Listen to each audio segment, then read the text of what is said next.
आइए हम देखते हैं भारत की प्रस्तावना, जो संविधान की प्रस्तावना है उसके बारे में हम आज बहुत अच्छे से देखने वाले हैं। सबसे पहले जानते हैं कि सब्जेक्ट में पढ़ेंगे क्या।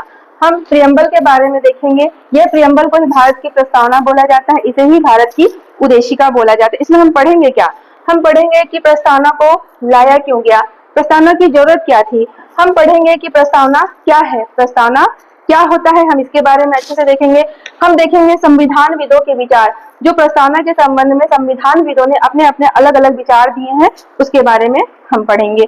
हम देखेंगे मुख्य शब्दों का महत्व क्या है संविधान में, जो हम भारत के लोग हैं, लोकतांत्रिक व्यवस्था है, समाजवादी व्यवस्था है, और भारत में जो भी समता, न्याय, स्वतंत्रता की बातें, बंधुता की बातें कही गई हैं, हम उसके बारे में पृथक पृथक अच्छे से जानकारी देखेंगे। फिर हम देखेंगे प्रस्तावना का क्या महत्व है, आखिर प्रस्तावना का भारतीय संविधान में महत्व क्या है, उसके बारे में बहुत अच्छे से देखेंगे। हम उसके बाद देखेंगे कि प्रस्तावना क्या वाद योग्य है, प्रस्तावना वाद योग्य है या नहीं, इसके बारे में भी अच्छे से जानकारी मिलेगी। फिर हम देखेंगे प्रस्तावना संविधान का भाग है या नहीं, प्रस्तावना संविधान का भाग वर्तमान में है या नहीं, इसके बारे में चर्चा की जाएगी। फिर हम देखेंगे कि क्या प्रस्तावना में संशोधन हो सकता है, तो भारतीय संविधान की प्रस्तावना में क्या संशोधन संभव है, क्या संशोधन किया जा सकता है, इसके बारे में हम अध्ययन करेंगे। तो देख रहे हैं कि जो पंडित जवाहरलाल नेहरू के द्वारा जो उद्देशिका प्रस्ताव लाया गया था, जो 13 दिसंबर को लाया गया था 1946 को, वह उद्देशिका प्रस्ताव जो था उसकी रूपरेखा कहाँ से शुरू हुई, कैसे शुरू हुई, चलिए हम विस्तृत अध्ययन करते हैं। देखते हैं कि जो भारत की प्रस्तावना है, वह प्रस्तावना का जो सबसे पहले जान लेना चाहिए कि यह विचार आया कहाँ से। तो थोड़ी सी ट्रिकी याद कर लीजिएगा कि जो विचार सबसे पहले करता है वो अमेरिका करता है, तो इसलिए प्रस्तावना का भी विचार सबसे पहले अमेरिका के द्वारा किया गया। कोई भी चीज शुरुआत करते हैं तो अमेरिका सबसे पहले विचार देता है, तो प्रस्तावना के संबंध में भी ऐसा ही याद करना है कि प्रस्तावना का सर्वप्रथम विचार देने वाला देश कौन था, अमेरिका था। फिर देखते हैं कि प्रस्तावना की भाषा किससे ली गई है, तो भाषा ऑस्ट्रेलिया से ली गई है। आप यहाँ पर भाषा और विचार दोनों को पृथक पृथक याद रखेंगे, क्योंकि दोनों ही क्वेश्चन के सब्जेक्ट बनते हैं कि भाषा कहाँ से लिया गया है और विचार कहाँ से लिया गया है। चलिए हम देखते हैं कि प्रस्तावना का जो उद्भव हुआ है वह कहाँ से हुआ है, आइए इसके बारे में देखते हैं। देखिए याद करिए कि जब संविधान सभा की बैठक हो रही थी तो 9 दिसंबर को प्रथम बैठक हुई थी 9 दिसंबर 1946 को। 9 दिसंबर 1946 को संविधान सभा की पहली बैठक हुई थी, जिसमें जो सच्चिदानंद सिन्हा थे उनको अस्थायी अध्यक्ष बनाया गया था या फिर प्रोटेम स्पीकर बनाया गया था। उसके बाद जब दूसरा हुआ था तो 11 दिसंबर था, 11 दिसंबर 1946। 11 दिसंबर 1946 को क्या हुआ था, यहाँ पर एक स्थायी अध्यक्ष की नियुक्ति की गई थी, और वो कौन थे, डॉक्टर राजेंद्र प्रसाद को भारतीय संविधान सभा का स्थायी अध्यक्ष चुन लिया गया था। अब आइए अब देखते हैं 13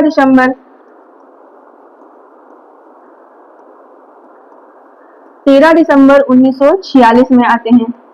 ये वही डेट है, ये वही प्रमुख डेट है, वही प्रमुख तिथि है जब पंडित जवाहरलाल नेहरू के द्वारा, पंडित जवाहरलाल नेहरू 13 दिसंबर 1946 का वही अनुपम दिन है, वही प्रमुख दिवस है जब पंडित जवाहरलाल नेहरू एक सपनों का भारत शुरुआत किए थे, और यहाँ पर उन्होंने समस्त विचार विमर्श के बाद उद्देशिका प्रस्ताव को यहाँ पर संविधान सभा की बैठक में रखे थे। मैंने जो संविधान निर्माण की क्लास है मैंने बहुत अच्छे से बताया है कि जो पंडित जवाहरलाल नेहरू है वो यहाँ पर अपने सपनों को लेकर यहाँ पर आए थे 13 दिसंबर को, क्योंकि प्रस्तावना पूरे संविधान का एक दर्पण होता है। तो वहां ने जो किसी भी आप जो बुक होती हैं, अच्छी बुक होती है, सभी बुक होती है, उसके प्रथम पृष्ठ में पूरे बुक का एक सार लिखा होता है, जिससे पता चलता है कि पाठक का यहाँ पर मंशा क्या है। तो वो यहाँ पर हमको जो प्रस्तावना है उससे पूरे संविधान की मंशा पता चलती है, पूरे संविधान का दर्पण दिखता है, उसमें पूरे संविधान की जो जन्म कुंडली होती है वह दिखाई देती है यहाँ पर। तो ये जो 13 दिसंबर 1946 है, संविधान सभा की इस बैठक में पंडित जवाहरलाल नेहरू ने उद्देशिका प्रस्ताव को प्रस्तुत किया। क्योंकि ये उसी दिन पारित नहीं हुआ था, इसका कारण मैंने बताया था उस संविधान निर्माण की क्लास में, पुनः मैं बता रही हूँ कि जो इस दिन था क्यों नहीं पारित हुआ। यहाँ पर डॉक्टर राजेंद्र प्रसाद ने यह मत रखा कि चूंकि यह भारत का सबसे बड़ा हिस्सा होता है, सबसे प्रमुख हिस्सा होता है, क्योंकि किसी भी चीज का सबसे प्रथम चीज जो होता है वो बहुत ही विशेष होता है, इसी को देखकर पूरे संविधान की जो रूपरेखा होती है वह समझ में आती है। इसलिए वो 13 दिसंबर 1946 को पारित नहीं किया गया। तब इस पे काफी विचार विमर्श हो रहा था, कुछ समय इसको दिया गया कि एक अच्छे रूप में सामने आए। तो अब इसका जो पारित होने का दिनांक जो आता है वह होता है 22 जनवरी 1947। देख रहे हैं 22 जनवरी, 26 जनवरी नहीं बोल रही हूँ मैं, 22 जनवरी 1947 को यह जो उद्देशिका प्रस्ताव है यह पारित हुआ था और यही बना भारतीय संविधान की प्रस्तावना।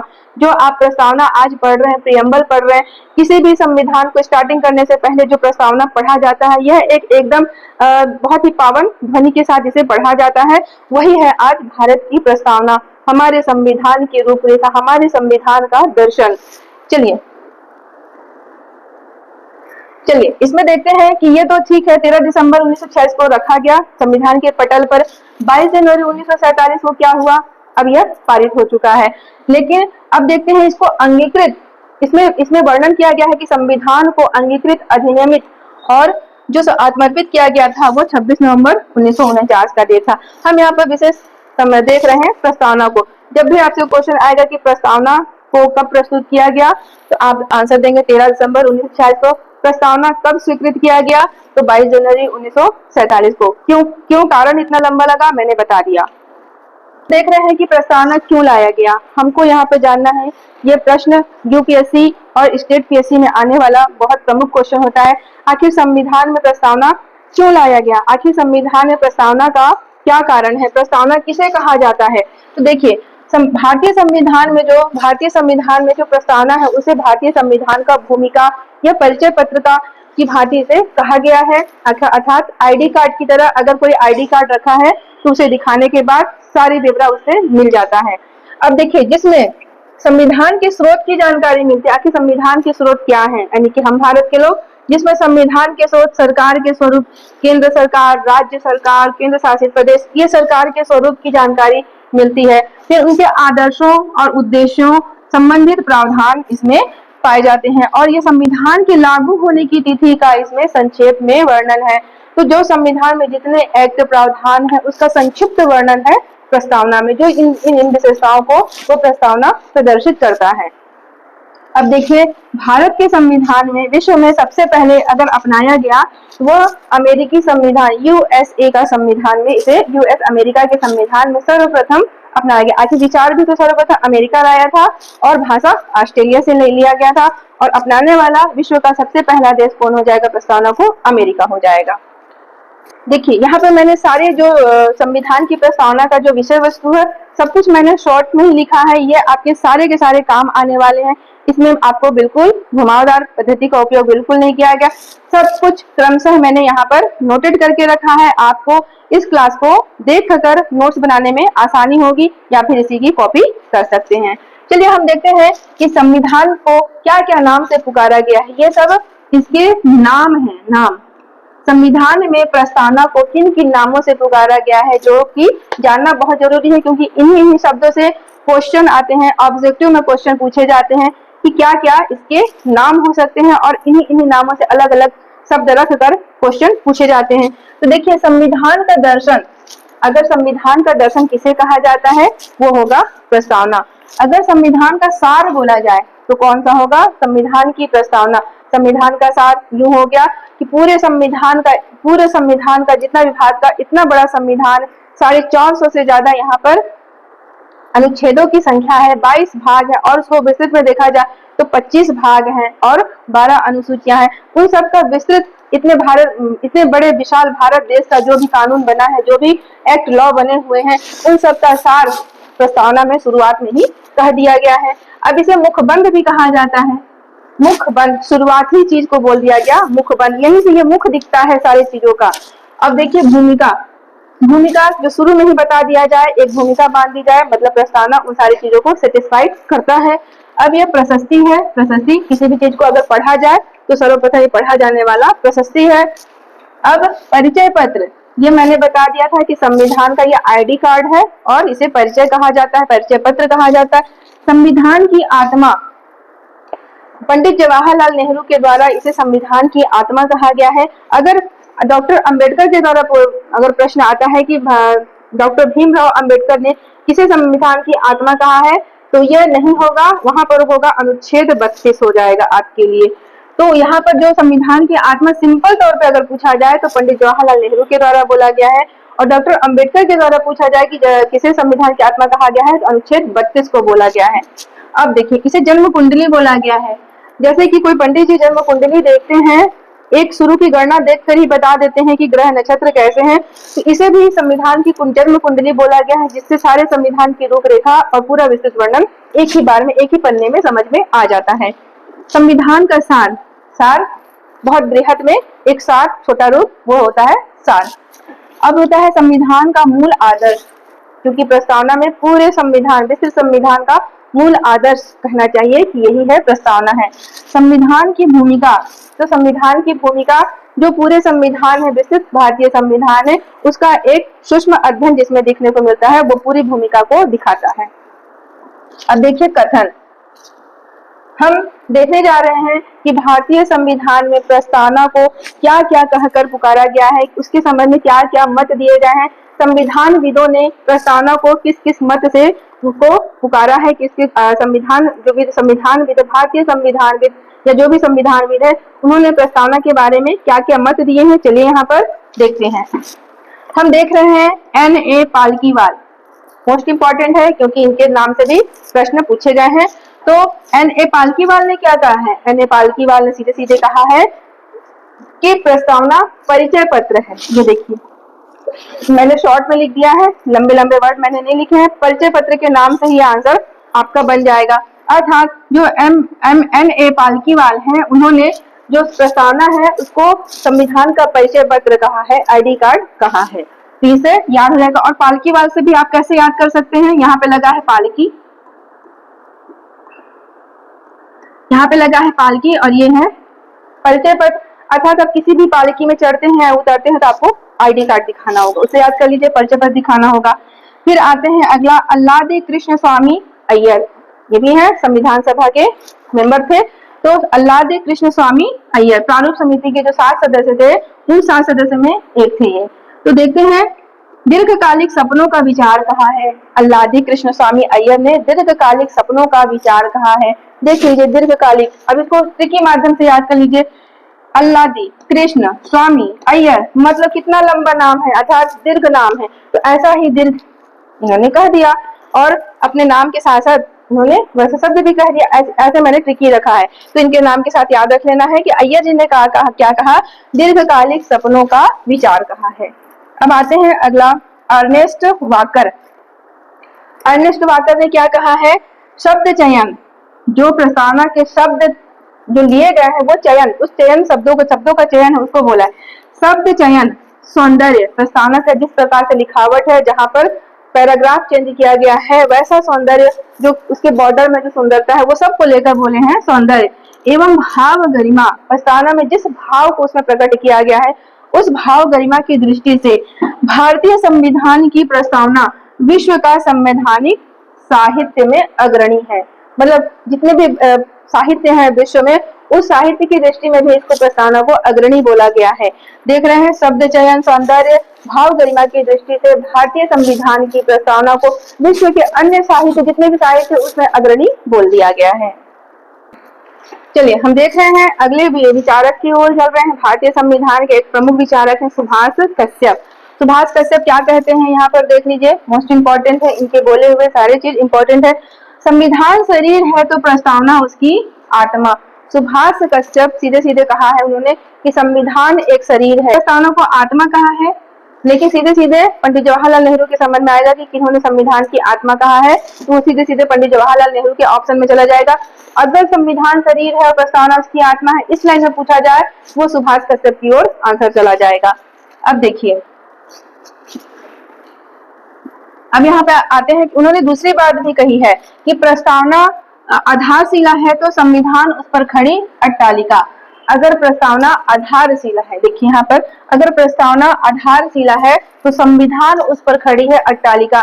जैसे कि एक मजबूत आधार पर एक मजबूत स्तंभ को जो खड़ा किया जाता है, उसकी बात की जा रही है कि जो प्रस्तावना है वह आधारशिला है, इसी पर टिका है पूरा संविधान की अट्टालिका, इन्होंने कहा है। अब चलिए देखते हैं के एम मुंशी ने क्या कहा है। मुंशी जी का काम क्या होता है? जन्म पत्री, जन्म कुंडली, इस तरह से बही खाता रखना, उसी के संदर्भ में याद भी करना होगा। तो इन्होंने कहा है राजनीतिक जन्म कुंडली। देख रहे हैं, जो के एम मुंशी हैं, जो कांग्रेस के एकमात्र सदस्य थे, संविधान सभा की प्रारूप समिति में देख रहे हो, तो उसमें जो के एम मुंशी थे, एकमात्र कांग्रेसी नेता, उन्होंने क्या कहा कि यह संविधान का राजनीतिक जन्म कुंडली है। अर्थात मुंशी यहाँ पर जन्म कुंडली की बात कर रहे हैं। मुंशी जी का काम है जन्म कुंडली लिखना, उससे आप इसको याद कर लेंगे, ट्रिकी है थोड़ा सा। फिर पंडित जवाहरलाल नेहरू ने क्या कहा है? प्रस्तावना संविधान की आत्मा है। एक लाइन में कह दिया है कि प्रस्तावना संविधान की आत्मा है। अब यहाँ पर भी देखिए, ये सुभाष कश्यप ने क्या कहा है कि संविधान शरीर है तो प्रस्तावना उसकी आत्मा। आत्मा यहाँ बोला गया, पर ये लाइन पूरा याद होना चाहिए। और जवाहरलाल नेहरू ने क्या कहा है कि प्रस्तावना संविधान की आत्मा है, वन लाइन में। ऐसे दोनों में अंतर निकाल के आपको लिखना। अधिकतर क्वेश्चन इससे आया है संविधान की आत्मा से संबंधित, तो ये वाला आपका इंपॉर्टेंट हो जाता है। फिर डॉक्टर बी आर अम्बेडकर ने क्या कहा है? पवित्र दस्तावेज। अर्थात जो डॉक्टर भीमराव अम्बेडकर है, उन्होंने संविधान की जो प्रस्तावना है उसको पवित्र दस्तावेज की संज्ञा दी है। ये देखिए, पवित्र दस्तावेज कहाँ है। चलिए हम यहाँ पे अगला देखने जा रहे हैं, प्रस्तावना के तत्व। प्रस्तावना के तत्व पे पूछा जाएगा प्रश्न कि प्रस्तावना के तत्व क्या क्या है, तो आपका आंसर यहाँ पर मिलने वाला है। तो प्रस्तावना के तत्व पूछा जा रहा है। प्रश्न पूछा जाए कि प्रस्तावना के तत्व लिखिए, प्रस्तावना के तत्व के बारे में जानकारी दीजिए। तो यहाँ पर बताना होगा कि प्रस्तावना के तत्व क्या क्या है। तो प्रस्तावना के तत्व में सबसे पहला आ जाएगा संविधान के प्राधिकार का स्रोत। संविधान के प्राधिकार का स्रोत यहाँ पर कौन होगा? सीधे सीधे भारत की जनता होगी। भारत की जनता, भारत की जनता होगी प्रस्तावना का स्रोत। अब देखते हैं, चलिए अब दूसरे अंश में हो जाता है संविधान के तत्व में। प्रस्तावना के तत्व में क्या हो जाएगा? सरकार की प्रकृति या स्वरूप। सरकार कैसी होगी, उसकी प्रकृति क्या होगी, केंद्र सरकार का स्वरूप कैसा होगा, राज्य सरकार का स्वरूप कैसा होगा, केंद्र शासित प्रदेशों का स्वरूप कैसा होगा, यहाँ पर उस प्रकृति के बारे में बोला गया है। तो प्रस्तावना के तत्व देख रहे हैं। प्रस्तावना के तत्व में सबसे पहले संविधान के प्राधिकार का स्रोत यहाँ पर बोला जाएगा, जिसमें भारत की जनता होगी प्राधिकार के स्रोत में, अर्थात हम भारत के लोग से ही शुरू हुआ है। फिर उसके बाद देखेंगे कि सरकार की प्रकृति या स्वरूप कैसा होगा। सरकार की प्रकृति केंद्र सरकार होगी, दूसरा होगा उसमें राज्य सरकार होगी, तीसरा होगा केंद्र शासित प्रदेश होगा, और इनमें तालमेल कैसा रहेगा, कब एकात्मक प्रवृत्ति आती है, कब संघात्मक प्रवृत्ति आती है, यहाँ पर सारे स्वरूप की बात कही गई है। अब अगला है उद्देश्य। आखिर प्रस्तावना में संविधान के उद्देश्य क्या होंगे, ये तत्वों में बताए गए हैं। फिर लागू होने की तिथि, भारतीय संविधान कब लागू हुआ, ये तो सब जानते हैं, 26 जनवरी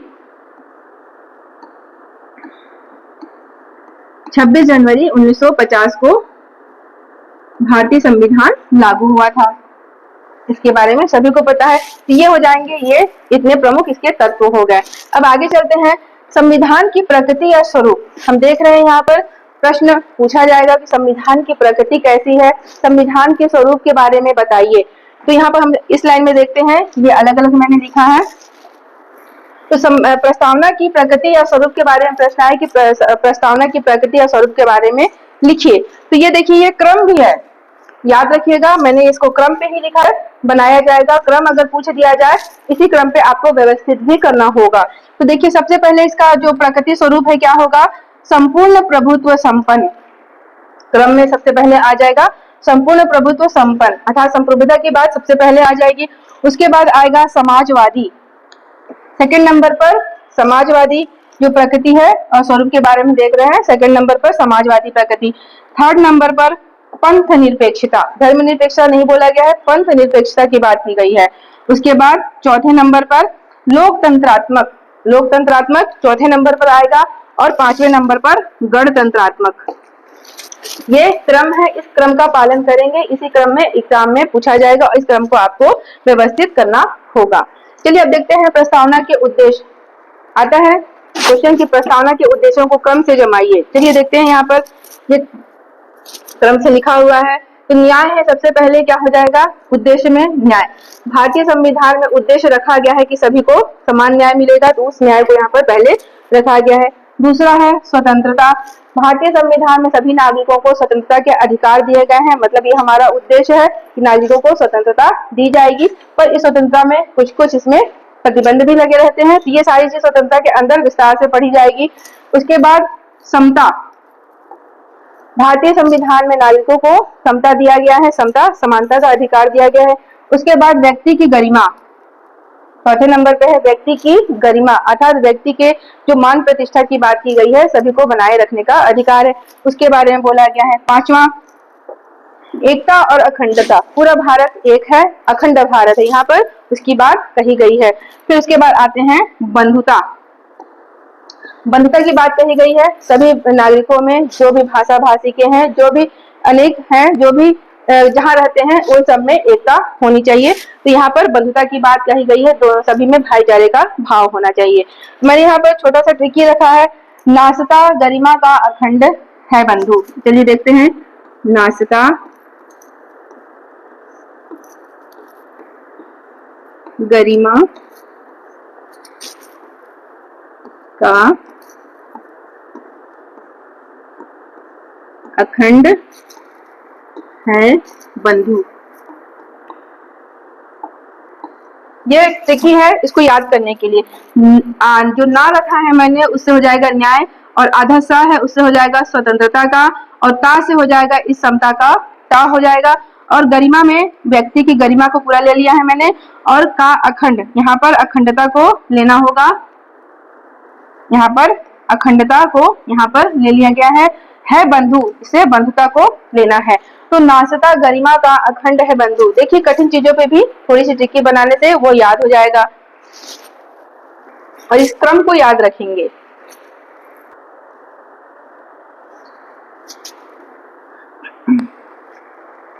चलिए प्रस्तावना पर, भारतीय संविधान की प्रस्तावना पर, प्रियम्बल पर एक महत्वपूर्ण नजर रखिए। इस पर इसे जानना, हर लाइन का रटम रट्टा याद होना बहुत जरूरी है, क्योंकि हर लाइन अपने क्रम से है और इस क्रम पर भी क्वेश्चन आते हैं। तो हम देख रहे हैं भारत का संविधान, हम देख रहे हैं भारत का संविधान देख रहे हैं। इसे उद्देशिका बोला जाता है या प्रस्तावना भी बोला जाता है। तो यहाँ पर शुरुआत हुआ है, हम भारत के लोग, देख रहे हैं शुरुआत ही भारत की जनता से किया गया है कि इसका सारे शक्ति का स्रोत कौन है, भारत की जनता है। तो हम भारत के लोग भारत को एक संपूर्ण प्रभुत्व संपन्न की बात कर दी गई है कि भारत एक संप्रभु देश है। तो भारत को एक संपूर्ण प्रभुत्व संपन्न, समाजवादी, पंथ निरपेक्ष, क्योंकि ये येलो कलर से है तो इसे देख लीजिए, ये 42वें संविधान संशोधन के द्वारा जोड़ा गया है। 42वें संविधान संशोधन के तहत समाजवादी, पंथ निरपेक्ष जोड़ा गया। इसकी छोटी सी कोडिंग कर लीजिए, SPA, इससे हो जाएगा समाजवादी,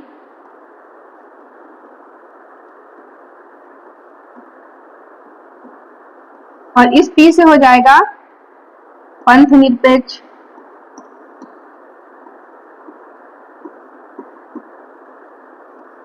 और इस A से हो जाएगा अखंडता।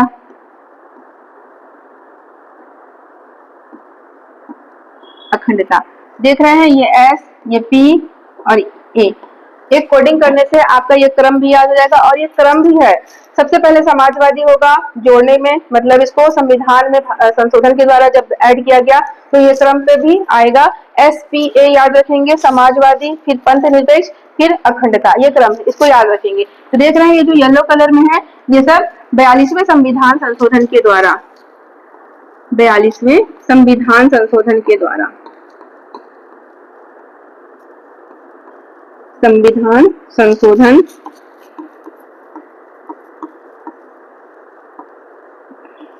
1976, जो ये समाजवादी, पंथ निरपेक्ष, अखंडता जो जोड़ा गया है, वो भारतीय संविधान में जो संशोधन किया गया है उसका जो देखा जाएगा वर्ष, तो 42वां संविधान संशोधन 1976 के द्वारा यहाँ पर जोड़ा गया है। और जो 42वां संविधान संशोधन है उसे मिनी संविधान भी कहा जाता है। तो मैं 42वें संविधान संशोधन के बारे में विस्तृत जानकारी अगले क्लास में दूंगी, क्योंकि इसे छोटा संविधान या मिनी संविधान, मिनी कॉन्स्टिट्यूशन बोला जाता है। अब देखिए ये हो गया, दोनों यहाँ पर ऐड वाले हो गए, ये हो गया S, ये हो गया P, और A होगा यहाँ पर अखंडता, ये A। इस तरह से क्रम है, सबसे पहले समाजवादी, पंथ निरपेक्ष, फिर अखंडता, ये क्रम हो गया। यहाँ पे मैंने क्रम को बता दिया है। फिर लोकतंत्रात्मक गणराज्य बनाने के लिए तथा उसके समस्त नागरिकों को सामाजिक, आर्थिक, राजनीतिक न्याय। देखिए यहाँ पर न्याय की बात, ये भी क्रम में जाएगा। इस क्रम में कैसे कैसे आया है, तो यहाँ पर न्याय सबसे पहले आ जाएगा। और कितने प्रकार की न्याय? 3 प्रकार की न्याय, एक सामाजिक न्याय, आर्थिक न्याय और राजनीतिक न्याय, ये हो जाएगा। उसके बाद विचार, अभिव्यक्ति, विश्वास, धर्म और उपासना की स्वतंत्रता, यानी कि यहाँ पर स्वतंत्रता की बात की गई है। कितने प्रकार की स्वतंत्रता? 5 प्रकार की यहाँ पर स्वतंत्रता। अगर 3 प्रकार का न्याय है तो 5 प्रकार की यहाँ पर स्वतंत्रता दी गई है। विचार, अभिव्यक्ति, विश्वास, धर्म और उपासना की स्वतंत्रता की बात की गई है। ये जो विचार अभिव्यक्ति है, ये तो सीधे सीधे अभिव्यक्ति की स्वतंत्रता में भी मिल जाएगा, क्योंकि वहां पर भी इसकी बात कही गई है, विचार और अभिव्यक्ति।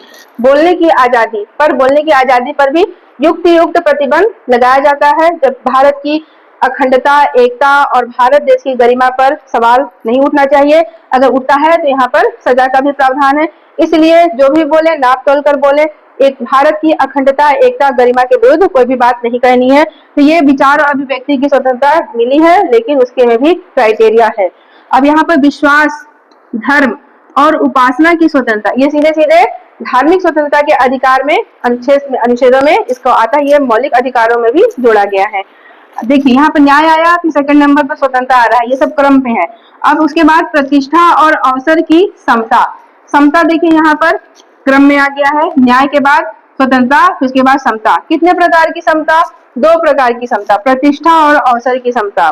हर व्यक्ति को अपनी प्रतिष्ठा रखने का यहाँ पर दिया गया है, और अवसर किसी भी उसे लोक नियोजन में या फिर किसी भी नेक कर्म में उसे अवसर की पूरी दी जाएगी यहाँ पर। फिर प्राप्त करने के लिए तथा उन सब में व्यक्ति की गरिमा और राष्ट्र की एकता और अखंडता सुनिश्चित करने वाली बंधुता बढ़ाने के लिए दृढ़ संकल्प होकर अपनी इस संविधान सभा में आज 26 नवंबर 1949 को इसको अंगीकृत, आत्मर्पित और अधिनियमित करते हैं। ऐसा यहाँ पूरी प्रस्तावना में दिखाया गया है। इस प्रस्तावना को बार बार देखना है, क्योंकि इसी पर सारे क्वेश्चन बनने वाले हैं आपके। यहाँ पे देख रहे हैं एकता, अखंडता है, फिर लास्ट में यहाँ पर बंधुता आता है। चलिए मैं इसका क्रम अगले वाले में बता रही हूँ।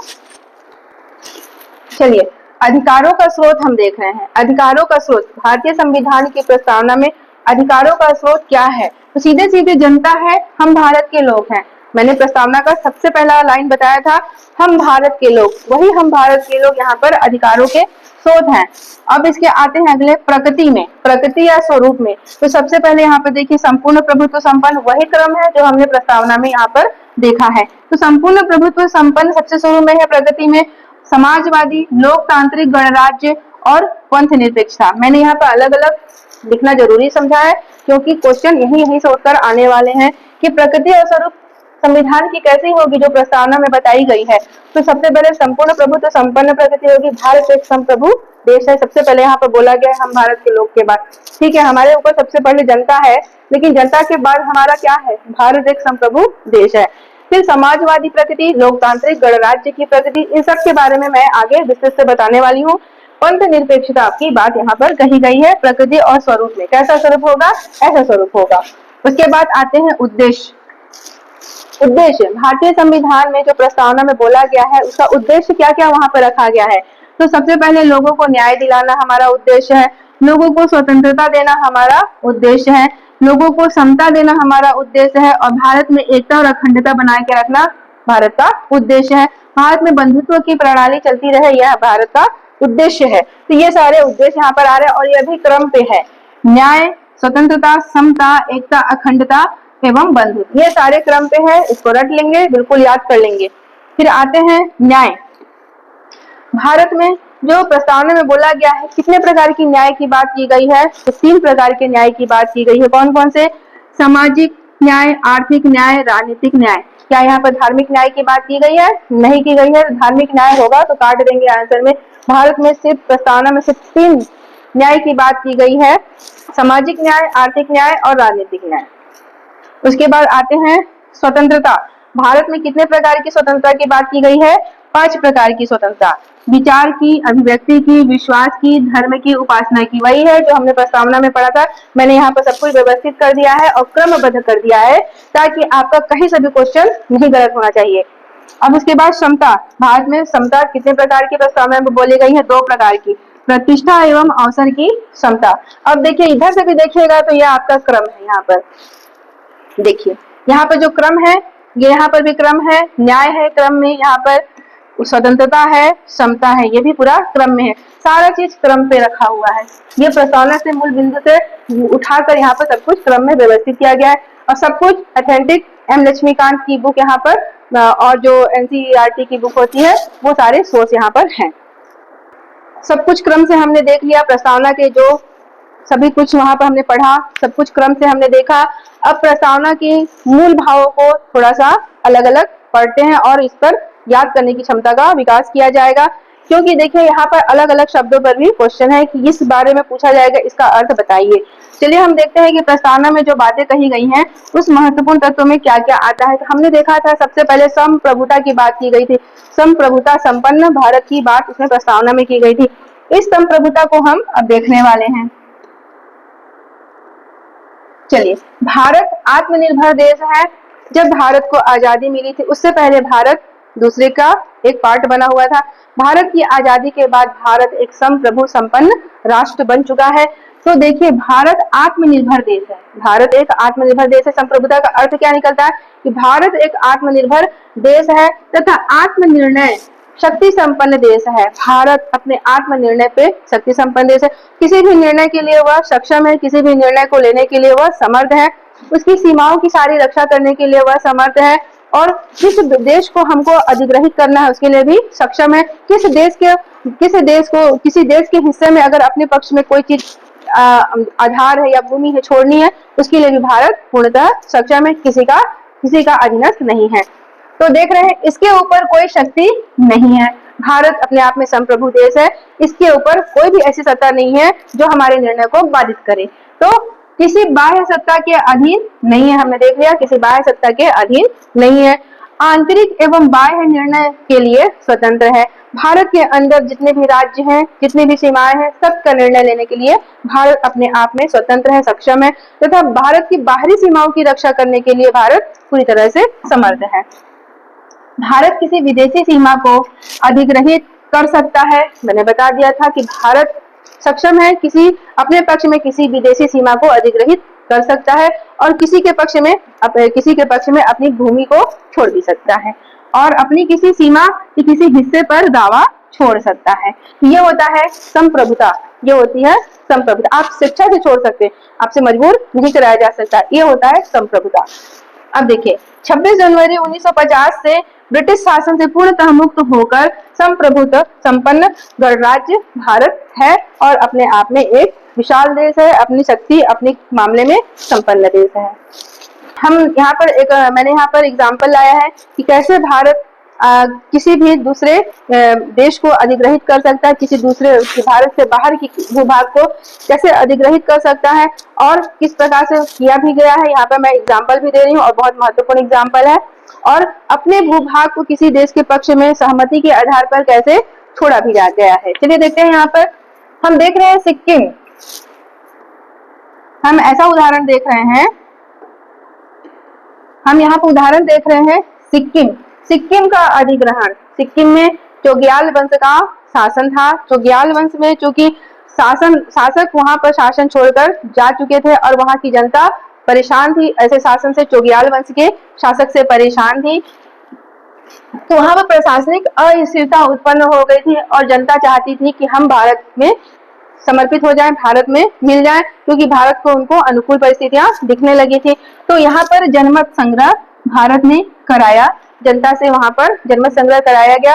तब वहां पर जनमत संग्रह में यह विचार आया कि वो भारत में विलीन होना चाहते हैं। तो यहाँ पर भारत ने क्या किया, भारतीय संविधान के अनुच्छेद 2 के तहत, अनुच्छेद 2 में प्रावधान किया गया है कि भारत में नए राज्यों का प्रवेश किया जा सकता है।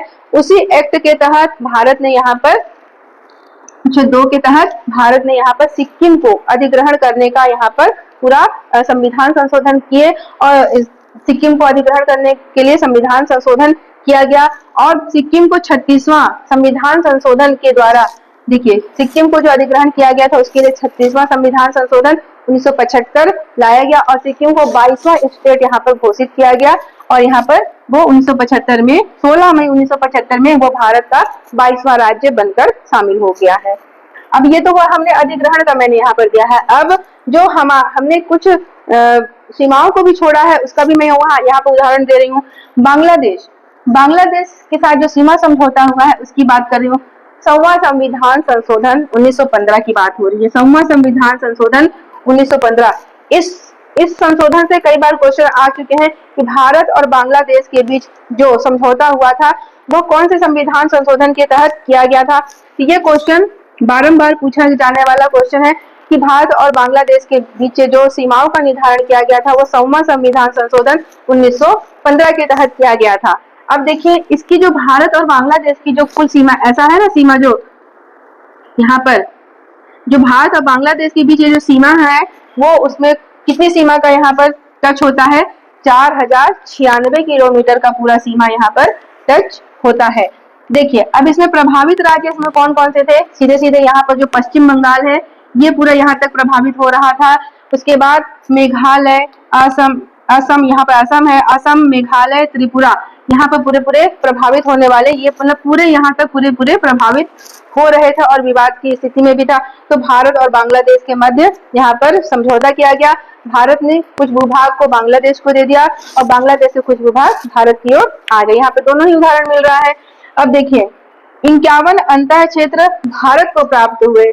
यहाँ पर जो भी संविधान संशोधन किया गया, ये वाला 100वां संविधान संशोधन के तहत भारत में 51 अंतः क्षेत्र भारत की ओर शामिल हुए अदला बदली करने पर और 111 अंतः क्षेत्र बांग्लादेश की ओर चले गए।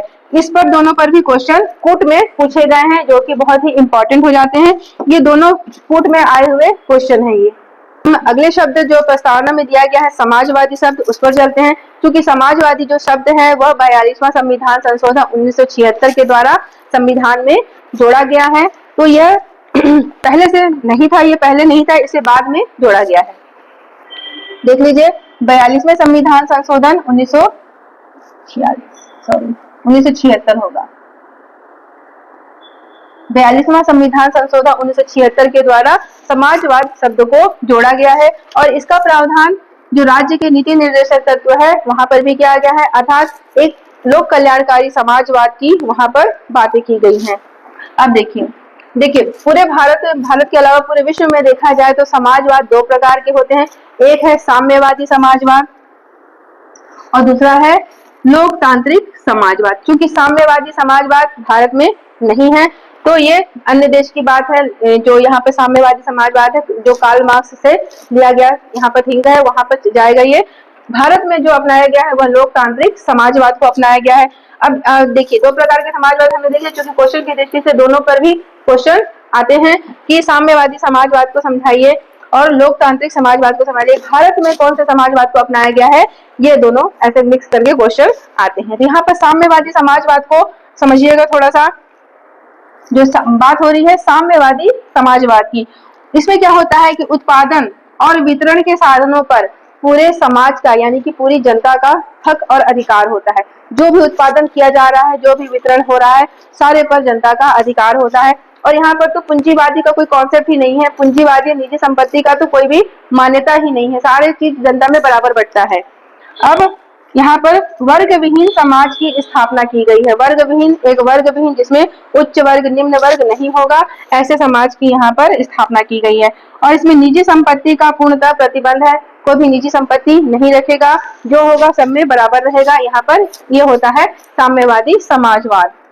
चलिए, सेकंड नंबर पर हम देख रहे हैं लोकतांत्रिक समाजवाद। जो भारत में अपनाया गया है वह लोकतांत्रिक समाजवाद है, अर्थात भारत में लोकतांत्रिक व्यवस्था पे ही समाजवाद को अपनाया गया है। बिल्कुल साम्यवादी समाजवाद का कोई कॉन्सेप्ट नहीं है, क्योंकि भारत शुरू से ही समाजवाद को अपनाया हुआ था। पहले भारत में उदारवादी समाजवाद था, लेकिन उससे क्या हो रहा था, भारत में दिन पर दिन जो अर्थव्यवस्था थी गिरती जा रही थी। तो भारत ने यहाँ पर क्या किया कि पूंजीवाद को भी यहाँ पर थोड़ा सा मिक्स कर दिया। तो भारत में मिश्रित समाजवाद की व्यवस्था की गई है। जो भारत में है गांधीवादी समाजवाद है और यहाँ पर जो है मिश्रित समाजवाद है, मिश्रित समाजवाद है। तो देखिए पंडित जवाहरलाल नेहरू के द्वारा लाया गया है, और क्या लाया गया है, मिश्रित समाजवाद है। चलिए देखते हैं इसमें जो ऐसी आर्थिक प्रणाली है जिसमें सार्वजनिक और निजी क्षेत्र, मतलब यहाँ पर जो पूंजीपति होते हैं वह भी शामिल होंगे, तभी तो विकास और वृद्धि होगा, नए नए क्षेत्रों का यहाँ पर स्थापना होगा और लोगों को रोजगार मिलेगा। तो यहाँ पर सार्वजनिक क्षेत्र और निजी क्षेत्रों अर्थात दोनों क्षेत्रों का सह अस्तित्व रहेगा और सब उस पर गवर्नमेंट का भी हक होता है। अब देखिए समाजवादी पहलू, सार्वजनिक क्षेत्रों का महत्व होता है। अगर समाजवादी पहलू पर देखा जाए तो सार्वजनिक क्षेत्रों का महत्व होता है। भारत की बात की जा रही है, लोकतांत्रिक समाजवाद की बात की जा रही है, भारत में इसकी विशेषता क्या है वो देखा जा रहा है। तो इसमें क्या होगा, सार्वजनिक क्षेत्रों का महत्व होगा और सामाजिक न्याय भी इसमें मिलेगा, सब कुछ होगा और इसमें सामाजिक न्याय भी होगा, समानता भी होगा जनता में और कल्याणकारी राज्य की स्थापना होगी। जैसे आप रेलवे में यात्रा करते हैं, सरकार का है, सरकार सबके लिए बराबर यहाँ पर आपको टिकट देती है, तो उस तरह का होगा यहाँ पर है, सर जितना टिकट है वैसा सबके लिए है। तो यह हो जाता है सार्वजनिक क्षेत्रों की बात हो जाती है। रेलवे, रक्षा, भारी उद्योग सरकार के अंडर में होते हैं। पूंजीवादी पहलू देखा जाए यहाँ पर तो जो निजी संपत्ति होता है, निजी उद्योग की स्थापना की गई है उसके अंतर्गत यहाँ पर आ जाएगा, जिससे क्या हो रहा है, वृद्धि और विकास हो रहा है। भारत की जो जीडीपी है उसमें आर्थिक आय में वृद्धि होती है। ऐसे में लोकतांत्रिक समाजवाद चूंकि भारत में अपनाया गया है, तो लोकतांत्रिक समाजवाद का जो यहाँ पर है उद्देश्य को जान लीजिए, जो आपके एग्जाम में, मेंस के एग्जाम में आने वाले क्वेश्चन में से महत्वपूर्ण है। तो लोकतांत्रिक समाजवाद के उद्देश्य बताइए, तो आप उद्देश्य में लिखेंगे भारतीय समाजवाद में आय की असमानता को कम करना इसका उद्देश्य है तथा जीवन स्तर सुधारना। समाजवाद जो भारत में है उसमें आर्थिक आय की असमानता को कम करना उद्देश्य है और जीवन स्तर को सुधारा जाना है।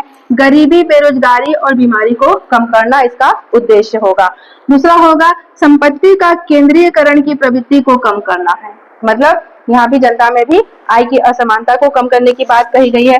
फिर मजदूर एवं वंचित वर्गों का कल्याण करना, कल्याणकारी कार्यक्रम, कल्याणकारी योजनाएं यहाँ पर लागू की जाती हैं। चलिए प्रस्तावना में महत्वपूर्ण जो बात कही गई है, पंथ निरपेक्षता की बात की गई है। ये धर्म निरपेक्षता नहीं है, धर्म निरपेक्षता तो चीन जैसे देश में है जो धर्म को कट्टर रूप से मानता है, तो हमारे देश में धर्म निरपेक्षता नहीं है, पंथ निरपेक्षता है। चलिए पंथ निरपेक्षता को अच्छे से समझते हैं कि भारत में जो प्रस्तावना में कहा गया है पंथ निरपेक्ष क्या होता है। तो हम यहाँ पे देख रहे हैं पंथ निरपेक्षता। देखिए 42वां संविधान संशोधन के द्वारा, मैंने शुरू में ही बता दिया है कि यह 42वां संविधान संशोधन 1976 के द्वारा प्रस्तावना में जोड़ा गया है और इसका प्रावधान मौलिक अधिकार में भी किया गया है। पंथ निरपेक्षता का जो धार्मिक स्वतंत्रता के अधिकारों में भी समावेश के रूप में दिखाई देता है। अनुच्छेद 25 से 28 तक धार्मिक स्वतंत्रता के अधिकारों में सभी संप्रदायों के लिए यहाँ पर कुछ स्वतंत्रताएं दी गई है। अब देखिए पंथ निरपेक्षता से तात्पर्य हम समझते हैं, क्योंकि यह क्वेश्चन आता है कि पंथ निरपेक्षता को समझाइए, पंथ निरपेक्षता का उल्लेख कीजिए। चलिए देखते हैं, धर्म और राजनीति का अलगाव होना। भारत में जो पंथ निरपेक्षता का यहाँ पर लाया गया है प्रस्तावना में वो क्या है, धर्म और राजनीति का अलगाव होना ही पंथ निरपेक्षता है। अर्थात भारत का अपना कोई राजकीय धर्म नहीं है, भारत का कोई अपना पर्सनल राजकीय धर्म नहीं होगा, नहीं है, और यहाँ पर ना ही धर्म के अनुसार किसी के साथ भेदभाव किया जाएगा। कोई भी धर्म का है, कोई भी किसी धर्म को मानता है, यहाँ पर कोई मायने नहीं रखता है। भारत किसी भी धर्म का नहीं है, कोई इसका राजकीय धर्म नहीं है और भारत सभी धर्मों को यहाँ पर आदर सम्मान करता है। तो भारतीय संविधान में सर्वधर्म समभाव का यहाँ पर प्राचीनतम जो शास्त्रीय सिद्धांत है वो अपनाया गया है कि भारत एक सर्वधर्म समभाव वाला देश है, सभी धर्मों का यहाँ पर आदर किया जाता है। भारत में सभी धर्मों का यहाँ पर त्योहार, उत्सव, सभी चीज मनाए जाते हैं, सभी का यहाँ पर पूरा महत्व है। किसी भी धर्म ग्रंथ की तुलना में संवैधानिक सर्वोच्चता को वरीयता दी गई है। पर यहाँ पर आपको जानना जरूरी होगा कि कोई भी धर्म ग्रंथ है, ठीक है, आप अपने धर्म को जैसा भी चला रहे हैं अच्छे से चलाइए, पर उसके ऊपर क्या होगा, संविधान सर्वोच्च होगा। अब बहुधर्मावलंबी भारतीय समाज में प्रत्येक धर्म के प्रति आदर एवं सौहार्दपूर्ण व्यवहार परिलक्षित होता है। तो भारत सभी धर्मों को समान दृष्टि से देखता है, भारत का कोई भी राजकीय धर्म नहीं है, भारत में सभी धर्म फल फूल रहे हैं, सभी धर्मों का आदर किया जाता है। हम उसके बाद देखते हैं पंथ निरपेक्षता के बाद जो हमारा सेकंड उसके बाद था वो हो जाएगा क्या, लोकतंत्रात्मक गणराज्य। लोकतंत्रात्मक गणराज्य, लोकतंत्रात्मक गणराज्य को अच्छे से समझना है क्योंकि लोकतंत्रात्मक गणराज्य को जानना बहुत जरूरी है। यहाँ पर देखिए लोकतंत्रात्मक, यहाँ पर आप सबसे पहले लोकतंत्रात्मक को ही समझिएगा गणराज्य, इसके बाद मैं अच्छे समझाने वाली हूँ। तो लोकतंत्र का आशय है जनता का शासन, लोकतंत्र जनता का शासन। यहाँ पर मेनली है प्रस्तावना में भी सबसे शुरू में कह दिया गया है कि हम भारत के लोग, सारा स्रोत कौन होगा, भारत की जनता होगी, भारत के चुने हुए प्रतिनिधि होंगे। तो शासन के संचालन की शक्ति जनता में निहित होगी। कैसे निहित होगी, वोटिंग करते हैं ना, तो वोट करके किसको लाते हैं, अपने प्रतिनिधि को लाते हैं, और वही प्रतिनिधि राष्ट्रपति का चुनाव भी करती है और शासन सारे संचालित होते हैं। आपका ही तो मत वहां पर गया हुआ है, इसलिए आप शासन करते हैं वहां पर। तो हम भारत के लोग, यहाँ पे शुरू में ही प्रस्तावना में कह दिया गया है, जनता को समान राजनीतिक अधिकार प्राप्त हैं। समान राजनीतिक अधिकार कैसे प्राप्त हैं, क्या होते हैं राजनीतिक अधिकार, हर नागरिक को जो 18 वर्ष से ऊपर है उसको यहाँ पर राजनीतिक अधिकार प्राप्त हो जाते हैं। आप जो वोट डालते हैं, अपने मत का प्रयोग करते हैं, मत का अधिकार मताधिकार बोला जाता है, मतधन अधिकार। तो मताधिकार आपका क्या है, राजनीतिक अधिकार है। संविधान के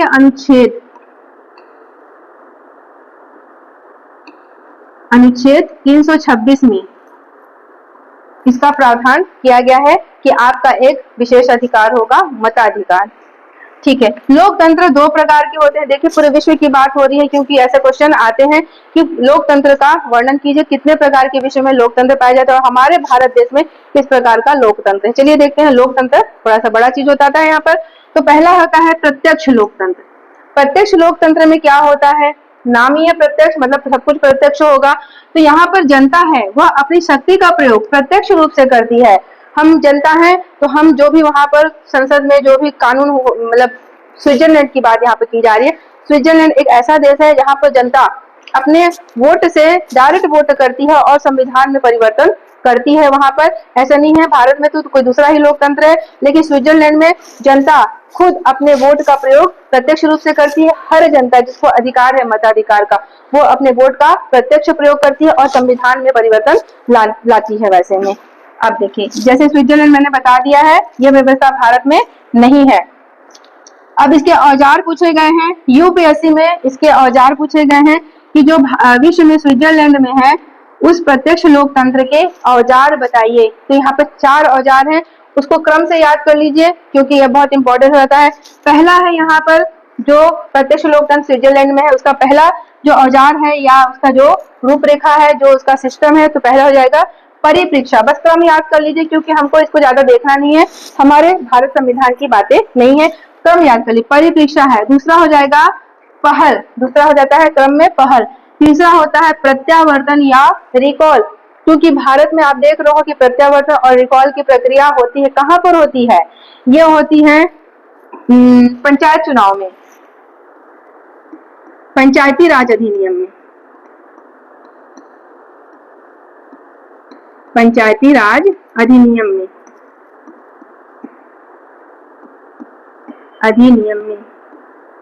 वहां पर जब पंचायती राज अधिनियम आप देख रहे होंगे या देख लिए होंगे तो वहां पर जो जनता है उसको रिकॉल या प्रत्यावर्तन करने की शक्ति वहां पर दी गई है। फिर आखिरी है जनमत, वहां पर स्विट्जरलैंड में जो जनता होती है जनमत का सीधा प्रयोग करती है और कोई भी संविधान में परिवर्तन करने का वहां पर उनको अधिकार मिला हुआ है। चलिए, हम जो भारत देश में अपनाया गया है वो कौन सा है, अप्रत्यक्ष लोकतंत्र। अप्रत्यक्ष लोकतंत्र, भारत की जनता सीधे वोट करती है लेकिन उस वोट के बाद आगे क्या होता है वो होता है अप्रत्यक्ष लोकतंत्र। यहाँ पर बोला जाता है इसे प्रतिनिधि लोकतंत्र। प्रश्न में आ जाए कि अप्रत्यक्ष लोकतंत्र की व्याख्या कीजिए या प्रतिनिधि लोकतंत्र की व्याख्या कीजिए, तो आपको दोनों का मतलब एक ही है, दोनों का आंसर भी एक ही होगा, दोनों एक ही चीज है। देखिए क्या हो रहा है, ये तो हमको मालूम हो गया कि यह भारत देश में लागू है। अब यहाँ पर जनता चुने हुए प्रतिनिधियों के माध्यम से शासन करती है। आप शासन करते हैं क्योंकि आप चुनकर प्रतिनिधि कहाँ भेज रहे हैं, लोकसभा में भेज रहे हैं, संसद में भेज रहे हैं। वही प्रतिनिधि तो जाकर वहां पर कानून व्यवस्था में भी योगदान दे रही है और राष्ट्रपति का चुनाव भी कर, चुने हुए प्रतिनिधि राष्ट्रपति के चुनाव में योगदान देते हैं। अब देखिए, वयस्क मताधिकार, पंचायती राज अधिनियम में सबसे छोटा उदाहरण देखने को मिलता है। जो आप चुने हुए प्रतिनिधि भेज रहे हैं, आपको यहाँ पर व्यस्क मताधिकार का यहाँ पर अधिकार मिला हुआ है, मताधिकार का अधिकार आपको मिल चुका है। तो वहां पर आप उस अधिकार के माध्यम से प्रतिनिधियों का चुनाव करके आप संसद में भेजते हैं और वही वहां पर शासन करते हैं, हमारा प्रतिनिधित्व वहां पर करते हैं। और पंचायती राज अधिनियम इसका सबसे छोटा उदाहरण हमको गांव में देखने को मिलता है, क्योंकि वहां पर भी सरपंच को जनता चुनकर भेजती है और वो चुने हुए प्रतिनिधि हो जाते हैं और वही लोगों के लिए कल्याणकारी जो योजनाएं हैं उसको लाते हैं, जमीनी स्तर पर लागू करते हैं और मांग भी करते हैं। अब देखिए, सामाजिक, आर्थिक, राजनीतिक लोकतंत्र है भारत में। भारत में सामाजिक लोकतंत्र भी है, आर्थिक लोकतंत्र भी है और राजनीतिक लोकतंत्र भी है। सामाजिक लोकतंत्र है यहाँ पर क्योंकि पूरे समाज के लिए सारी योजनाएं बनती हैं। आर्थिक लोकतंत्र है क्योंकि सारा समान काम समान वेतन का कॉन्सेप्ट चलता है। राजनीतिक लोकतंत्र है कि आपको मताधिकार का यहाँ पर अधिकार है, आप शासन को अपने मत का अधिकार दिखाते हैं। चलिए, गणराज्य हम देख रहे हैं, गणतंत्रात्मक शासन प्रणाली।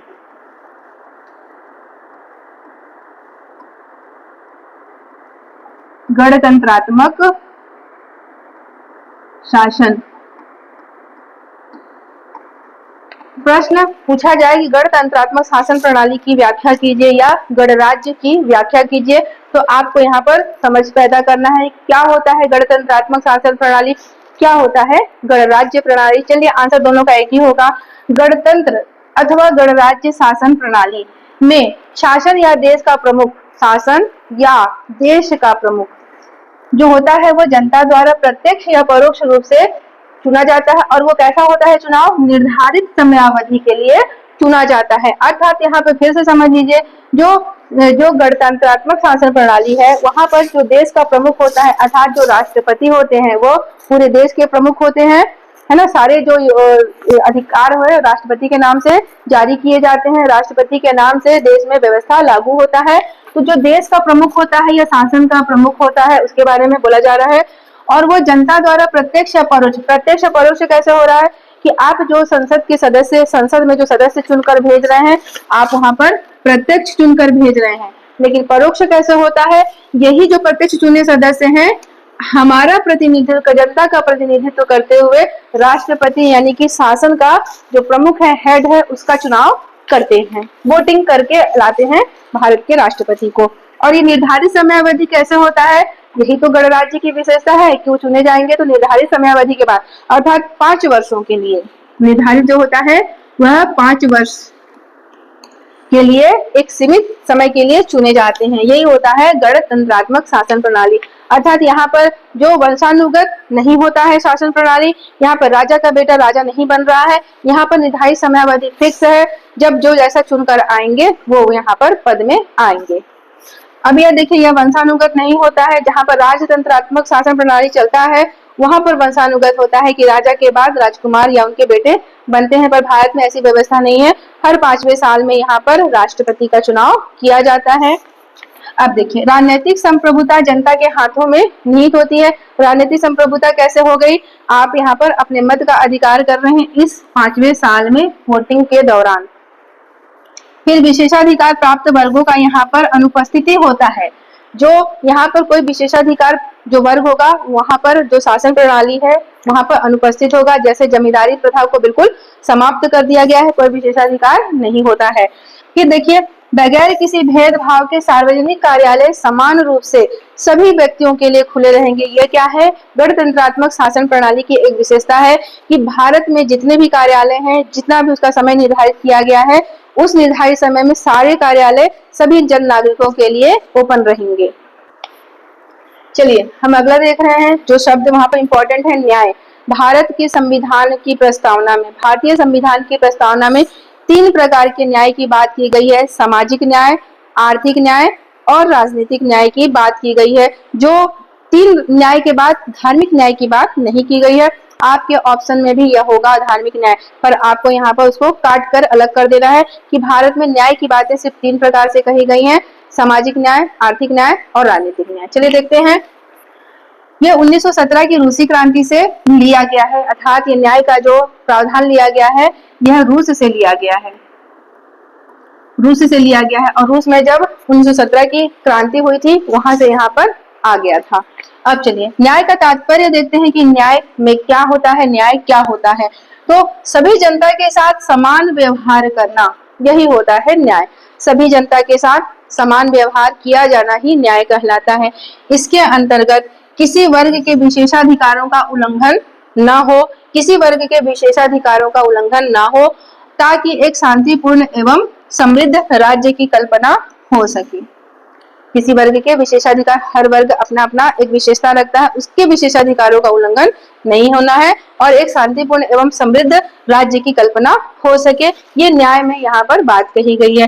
किसी भी व्यक्ति के साथ जाति, धर्म, लिंग के आधार पर विभेद नहीं किया जाएगा, और ये मौलिक अधिकारों में भी अनुच्छेद 15 में और 16 में भी इस बात को कहा गया है कि किसी के साथ भी जाति, धर्म, लिंग के आधार पर कोई भेदभाव नहीं किया जाएगा, यही न्याय होता है। देखिए अब इसको मैंने बताया था, फिर बता रही हूँ। मौलिक अधिकार में इसका उल्लेख कहाँ पर किया गया है? अनुच्छेद 14 से 18 में मौलिक अधिकार में इसकी बात कही गई है, 14 से 18 में। क्योंकि ये जो मौलिक अधिकार है इसकी विस्तृत क्लास अलग से होगी। और नीति निर्देशक तत्व में, जो राज्य के नीति निर्देशक तत्व हैं, उसमें अनुच्छेद 38 में सामाजिक और आर्थिक न्याय की बात की गई है, अर्थात प्रत्येक जनता के लिए लोक कल्याणकारी कार्य यहाँ पे किए जाएंगे। जो समान काम समान वेतन, आर्थिक न्याय हो जा रहा है, और यहाँ पर सामाजिक न्याय भी हो जा रहा है कि सभी के लिए कानून बराबर रहेगा। तो अब देखिए यहाँ पर राजनीतिक न्याय को समझते हैं, एक एक करके समझते हैं। यहाँ पर राजनीतिक न्याय के बारे में देखते हैं। जनता का सरकार चुनने में समान भागीदारी, ये होता है क्या? राजनीतिक न्याय। आपको इस न्याय से कोई वंचित नहीं कर सकता है। हाँ, कुछ यहाँ पर कुछ परिस्थितियां होती हैं जब मत देने का अधिकार वंचित किया जा सकता है, लेकिन स्वस्थ नागरिक है, दिमाग से सही है, बिल्कुल सब कुछ स्वस्थ है, तो उसको अपनी जनता, जो जनता होती है, उसको अपना प्रतिनिधि चुनने के लिए मताधिकार का यहाँ पर राजनीतिक न्याय दिया गया है। अनुच्छेद 326 में, ये इंपॉर्टेंट है, अनुच्छेद 326 में जो 61वें संविधान संशोधन के द्वारा यह अनुच्छेद लाया गया है, इसके तहत मतदान का अधिकार जनता को दिया गया है 18 वर्ष से ऊपर। 18 वर्ष से जो ऊपर होंगे उसको यह अधिकार ऑटोमेटिक दिया जाता है। फिर आर्थिक न्याय आते हैं, चलते हैं अगला। आर्थिक न्याय, आर्थिक आधार पर भेदभाव नहीं किया जाएगा। अगर कार्यालय में कोई महिला और पुरुष दोनों काम कर रहे हैं तो उनका वेतन समान होगा। जो पारिश्रमिक कहीं पर हो रहा है, कहीं पर भी कोई काम कराया जाता है तो महिला और पुरुष जानकर उसे अलग अलग पारिश्रमिक नहीं दिया जाएगा, समान पारिश्रमिक होगा। मतलब यहाँ पर आर्थिक अंतर नहीं होगा, आर्थिक न्याय दिया जाएगा। फिर देखिए यहाँ पे क्या है कि नीति निर्देशक तत्व के अनुच्छेद 39 में, अनुच्छेद 39 घ को भी जानेंगे क्योंकि यहाँ पर बहुत अच्छे से जानना होगा। तो अनुच्छेद 39 घ में समान काम समान वेतन का प्रावधान किया गया है। अब अगला चलते हैं सामाजिक न्याय की ओर। सामाजिक न्याय क्या है, चलिए देखते हैं। धर्म, जाति, लिंग, मूल वंश आदि के आधार पर भेदभाव नहीं किया जाएगा, सभी से समान व्यवहार किया जाएगा। सामाजिक न्याय का जो प्रावधान है ये राज्य के नीति निर्देशक तत्वों में इसका वर्णन किया गया है कि राज्य सभी के लिए समान रूप से व्यवहार करेगी। धर्म, मूल वंश, जाति, लिंग के आधार पर किसी के साथ भेदभाव नहीं किया जाएगा। यह राज्य के नीति निर्देशक तत्वों में प्रावधान है। चलिए इसके बाद देखते हैं स्वतंत्रता। स्वतंत्रता क्या है, स्वतंत्रता के बारे में जानते हैं। तो भारत के संविधान की प्रस्तावना में स्वतंत्रता 5 प्रकार की दी गई है। चलिए स्वतंत्रता को देखते हैं, क्रमबद्ध है, ये क्रमशः है, लाइन से है। तो 5 प्रकार की स्वतंत्रता की बात की गई है। विचार, अभिव्यक्ति, विश्वास, धर्म और उपासना। 1 2 3 4 5 प्रकार के यहाँ पर स्वतंत्रता की बात की गई है, प्रस्तावना में की गई है, क्रमबद्ध है ये। अब इसका प्रावधान मौलिक अधिकारों में किया गया है। मौलिक अधिकारों में कहाँ पर किया गया है? अनुच्छेद 19 से 22 तक इसका प्रावधान किया गया है। यहाँ पर क्या बोला गया है? वाक एवं अभिव्यक्ति की स्वतंत्रता यहाँ पर बोला गया है। जो अनुच्छेद 1922 में है, वाक एवं अभिव्यक्ति की स्वतंत्रता की बात की गई है। और यहाँ पर जो है 25 से 28 हो जाएगा। 25 से 28 में धार्मिक स्वतंत्रता का अधिकार बोला गया है, जो विश्वास, धर्म और उपासना से संबंधित हो जाएगा। अब देखिए, अगर इसका हनन होता है तो यहाँ पर जो जनता है वो सीधे सुप्रीम कोर्ट भी जा सकती है। मौलिक अधिकार के हनन में सुप्रीम कोर्ट डायरेक्ट जा सकती है। देखिए, अर्थ इसका है कि व्यक्ति की गतिविधियों पर किसी प्रकार का रोक टोक न करना। जो स्वतंत्रता का अर्थ है, स्वतंत्रता का अर्थ को अच्छे से समझ लीजिए कि स्वतंत्रता मतलब होता क्या है। मतलब किसी भी व्यक्ति की गतिविधियों पर किसी प्रकार का रोक टोक ना करना। वो अब खा रहा है, कोई पी रहा है, कोई अपना सो रहा है, अपना घर चला रहा है, कोई भी गतिविधि घर में चलाने में कर रहा है, मतलब वो अपना घर ईमानदारी से चला रहा है, इसमें आता है, अपने कार्य को कर रहा है। तो ऐसी गतिविधियों पर रोक टोक न करना है तथा विकास के अवसर उपलब्ध कराना है, और उसके लिए व्यक्तियों के लिए विकास के अवसर भी उपलब्ध कराना है। जैसे कि कोई खेती ही कर रहा है, अपना गतिविधि कर रहा है, उसमें क्या रोक टोक जनता को देना, बल्कि उसके विकास के लिए योजनाएं बनाई जानी चाहिए। अब देखिए, किंतु यह शर्त रहित नहीं है, क्योंकि आजादी का मतलब, यह स्वतंत्रता का मतलब यह नहीं होता है कि हम सारी गलत गतिविधियों पर भी आपको छूट देते हैं। जो ऐसी गतिविधियां हैं जो सस्पेक्टिव हैं, उस पर शर्त लगेगी। विचार और अभिव्यक्ति की स्वतंत्रता देखिए आप यहाँ पर, मैं यहाँ पर विचार और अभिव्यक्ति, ये जो विचार और अभिव्यक्ति की बात कर रही हूँ, विचार और अभिव्यक्ति की स्वतंत्रता की बात की जा रही है। तो यह अनुच्छेद 19 में 6 प्रकार की स्वतंत्रता दी गई है। वाक एवं अभिव्यक्ति की स्वतंत्रता में 6 प्रकार की स्वतंत्रता दी गई। जैसे उसको किसी भी जगह बोलने का अधिकार है, घूमने का अधिकार है, रहनिवास करने का अधिकार, ऐसे करके 6 अधिकार उसके अंतर्गत दिए गए हैं, जो कि इसकी विस्तृत क्लास अलग से होगी। अब विश्वास, धर्म एवं उपासना की स्वतंत्रता, ये जो है विश्वास, धर्म और उपासना की स्वतंत्रता, इसको कहाँ पे प्रावधान किया गया है? इसको अनुच्छेद 25 से 28, मौलिक अधिकार के अनुच्छेद 25 से 28 में इसका प्रावधान किया गया है कि आप किसी भी धर्म को अबाध रूप से मानने की स्वतंत्रता है, किसी भी शैक्षणिक संस्था की स्थापना की स्वतंत्रता है। यहाँ पर मैं शॉर्ट में बता रही हूँ, क्योंकि इसकी विस्तृत क्लास मौलिक अधिकार में होगी। अब देखिए, इसमें युक्तियुक्त प्रतिबंध भी लगेगा। युक्तियुक्त प्रतिबंध कैसे लगेगा?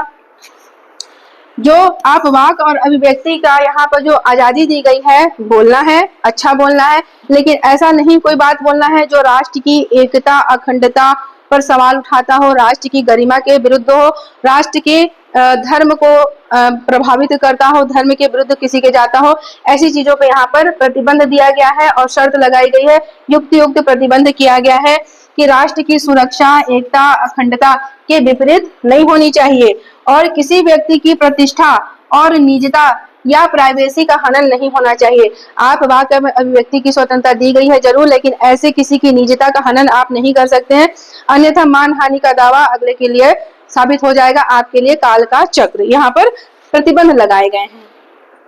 चलिए, इसके अगले क्रम में हम चलते हैं। क्षमता। भारत में क्षमता 2 प्रकार की दी गई है। 2 प्रकार की क्षमता का प्रावधान किया गया है प्रस्तावना में। प्रस्तावना में प्रतिष्ठा एवं अवसर की क्षमता की बात लिखी गई है।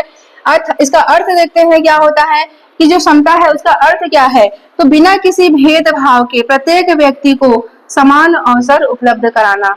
आप किसी भी लिंग के हैं, जाति के हैं, धर्म के हैं, मूल वंश के हैं, उसको छोड़कर भेदभाव नहीं करना है और समान अवसर उपलब्ध कराना है। समाज के किसी भी वर्ग के लिए विशेषाधिकारों की अनुपस्थिति रहेगी, सबके लिए समान व्यवहार होगा, वो होगा क्षमता। अब देखिए, मौलिक अधिकारों में इसका प्रावधान कहाँ पर किया गया है? अनुच्छेद 14 से 18 तक। समानता का अधिकार, समानता का अधिकार,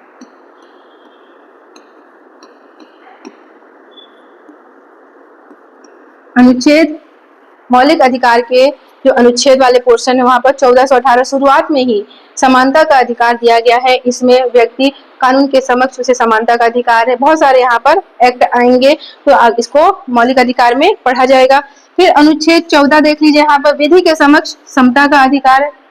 क्रमबद्ध जान लीजिए, यहाँ पे ये 14 वाली बात है। तो अनुच्छेद 14 के तहत विधि के समक्ष समता अर्थात कानून के समक्ष सभी बराबर हैं।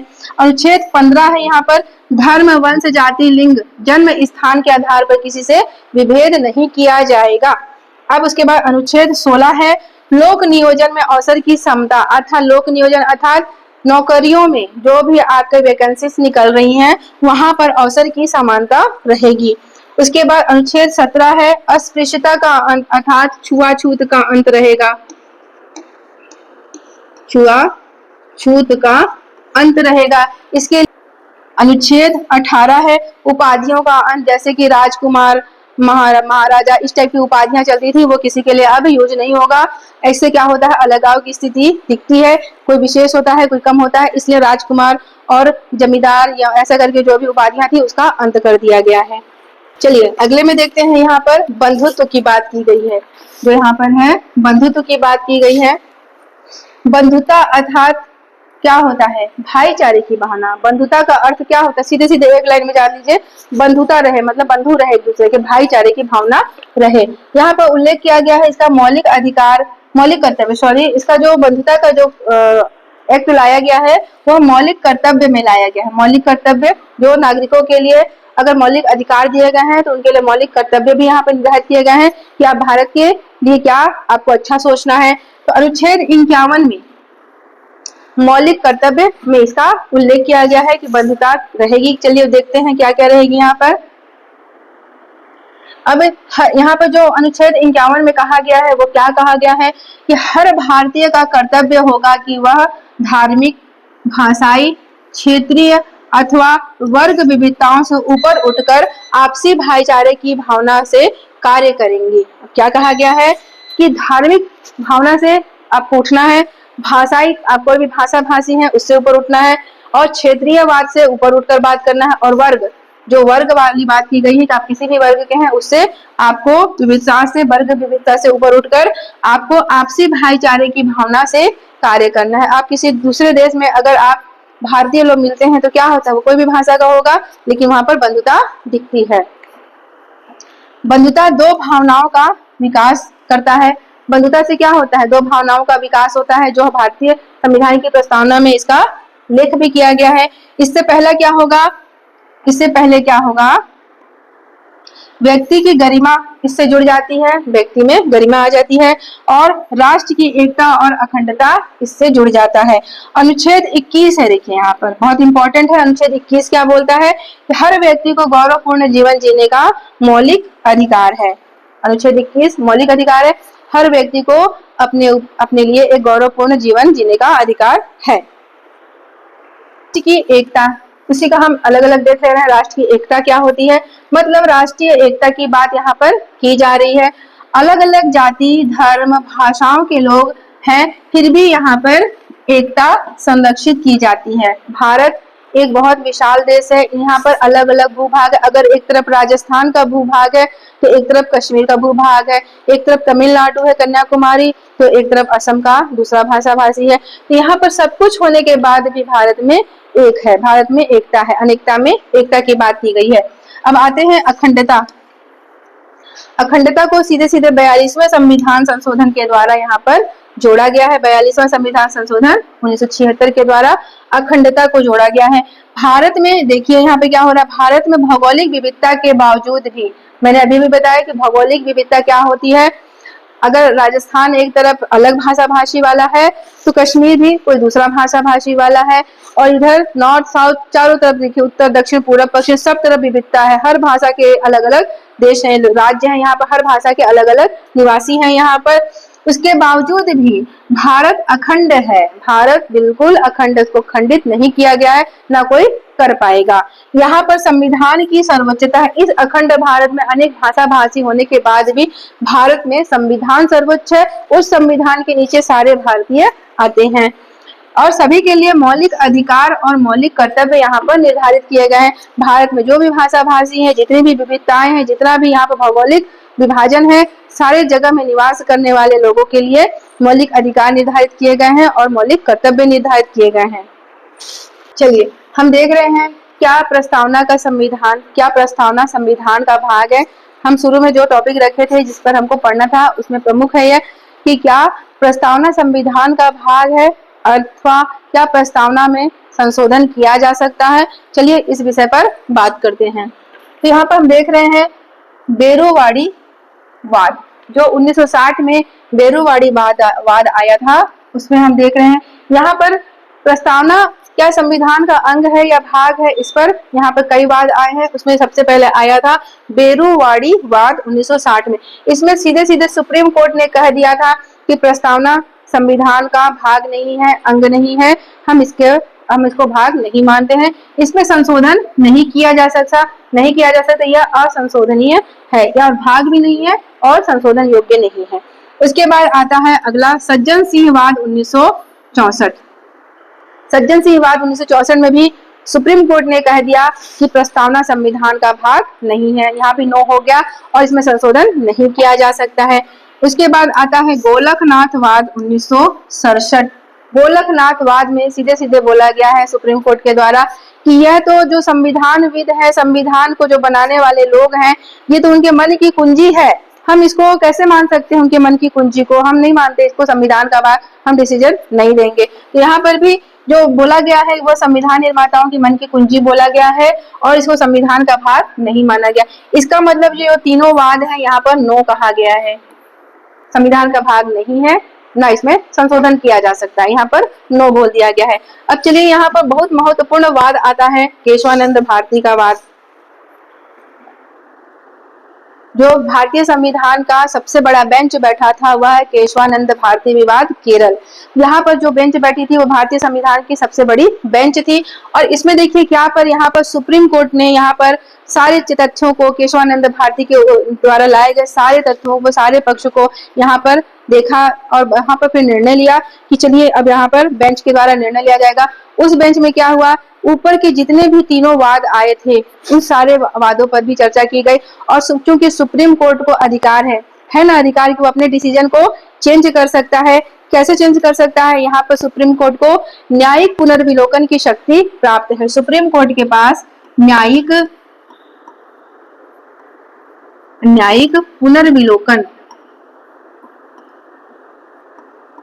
पुनर्विलोकन की शक्ति प्राप्त है और भारतीय संविधान के अनुच्छेद 137 के तहत सुप्रीम कोर्ट अपने पुराने निर्णय को पुनर्विलोकन करके उस पर संशोधन कर सकती है, अपने निर्णय में चेंजेस ला सकती है। तो यहाँ पर जो केशवानंद भारती वाद आया था उस वाद में अच्छे से सारे तथ्यों पर विचार किया गया और सुप्रीम कोर्ट ने वहां पर डिसीजन दिया। चलिए देखते हैं, अभी 1973 याद रखेंगे, केशवानंद भारती वाद केरल, यह 1973 में लाया गया था। अब इसमें क्या दिया गया है डिसीजन, यहाँ पर निर्णय सुप्रीम कोर्ट के द्वारा क्या दिया गया है कि प्रस्तावना भारतीय संविधान का अति महत्वपूर्ण अंग है।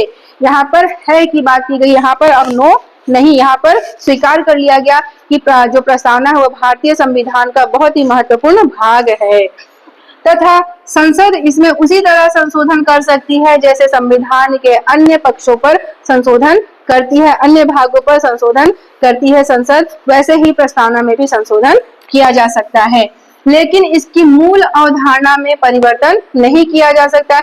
अर्थात जब प्रस्तावना जो प्रारंभ में लाया गया था उसका जो मूल बेसिक स्ट्रक्चर है, जो आधारभूत उसका सिद्धांत है, उस पर परिवर्तन नहीं किया जा सकेगा। अगर वहां पर सकारात्मक बात की गई है तो उसमें नकारात्मक पक्ष शामिल नहीं किया जाएगा, जैसा उसका मूल भावना है वैसा ही उसमें सब कुछ देखते हुए ही आप परिवर्तन कर सकते हैं। तो यहाँ पर देख रहे हैं, यहाँ पर निर्णय सुप्रीम कोर्ट ने पारित कर दिया कि संविधान के अन्य अंगों की तरह प्रस्तावना में संशोधन किया जा सकता है। अर्थात हमने शुरू में ही क्वेश्चन रखा था क्या संविधान की प्रस्तावना में संशोधन किया जा सकता है, तो अब हाँ लिखेंगे, हाँ संविधान की प्रस्तावना में संशोधन किया जा सकता है, पर क्या, पर इसके जो बेसिक स्ट्रक्चर है, जिसके आधारभूत सिद्धांत है, उसमें आप कोई भी होल्ड नहीं कर सकते हैं। अब देखिए, अब इसे संविधान का अंग भी माना गया है कि हाँ संविधान की जो प्रस्तावना है वह संविधान का महत्वपूर्ण अंग है, महत्वपूर्ण भाग है। अब 1976 में देखिए क्या हुआ, ये देखिए 1973 है, केशवानंद भारती वाद 1973 में आया है। जस्ट 3 साल के बाद इस प्रस्तावना में, भारत की संविधान की प्रस्तावना में सबसे पहला संशोधन यहाँ पर लाया गया था। आइए देखते हैं, तो 42वां संविधान संशोधन 1976 के द्वारा यहाँ पर पहली बार संशोधन किया गया है। क्या लाया गया है, समाजवादी शब्द, पंथ निरपेक्ष शब्द और अखंडता शब्द यहाँ पर समायोजित किया गया है, यानी कि SPA कोडिंग मैंने रख दिया था, उसी को लाया गया है यहाँ पर 1976 में 42वां संविधान संशोधन करके ऐड किया गया है। फिर अगला बात देखिए, LIC ऑफ इंडिया मामला 1995 में भी एक वाद लाया गया था। इसमें संविधान की प्रस्तावना को संविधान का एक आंतरिक अंग स्वीकार किया गया है। तो इस तरह से आप देख रहे हैं कि संविधान की प्रस्तावना भारतीय संविधान का महत्वपूर्ण अंग है, महत्वपूर्ण भाग है तथा समयबद्ध इस पर संशोधन किया जा सकता है, परंतु इसके बेसिक स्ट्रक्चर मौलिक धारणा पर परिवर्तन कुठाराघात नहीं किया जा सकता। चलिए, ये बहुत महत्वपूर्ण प्रश्न में से एक है कि संविधान की प्रस्तावना का महत्व लिखिए। भारतीय संविधान की प्रस्तावना का महत्व लिखिए। चलिए महत्व पर चर्चा करते हैं, जो कि आपके लंबे क्वेश्चन में या आने वाला महत्वपूर्ण प्रश्न बनता है।